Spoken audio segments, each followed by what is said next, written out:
ময়মনসিংহের বৃহত্তর গফরগাঁও উপজেলার ৬ নং রাউনা ইউনিয়নে ফুটবল খেলার আয়োজন করা হয়। এই খেলার আয়োজন ছিল যুব সমাজের উদ্যোগে, যেখানে বিশেষ গুরুত্ব দেওয়া হয় ফিলিস্তিনের প্রতি সমর্থন জানাতে। বিস্তারিত থাকছে মনিরুজ্জামানের প্রতিবেদনে।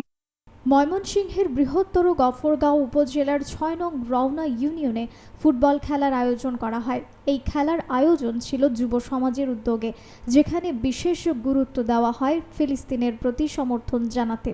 খেলা শুরুর আগে ফিলিস্তিনের পতাকা উত্তোলন করা হয় এবং সবাই ফিলিস্তিনকে স্বাধীন রাষ্ট্র হিসেবে দেখতে চাওয়ার প্রত্যয় ব্যক্ত করে। মুসলমানদের উপর হওয়া ঘৃণিত নির্যাতন আমরা মেনে নেব না, এই স্লোগানও উঠেছিল খেলা শুরুর আগে। খেলার আয়োজন কমিটির সভাপতি ছিলেন মাজহারুল ইসলাম এবং খেলা সঞ্চালনা করেন রাকিবুল হাসান। প্রধান অতিথি হিসেবে উপস্থিত ছিলেন সুজন আহমেদ ভুট্টু।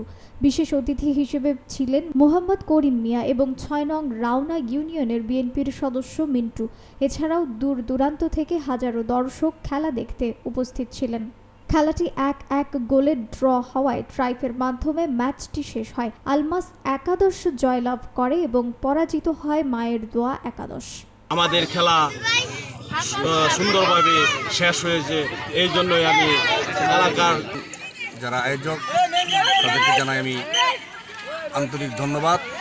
যারা আছেন উপস্থিত যারা আছেন,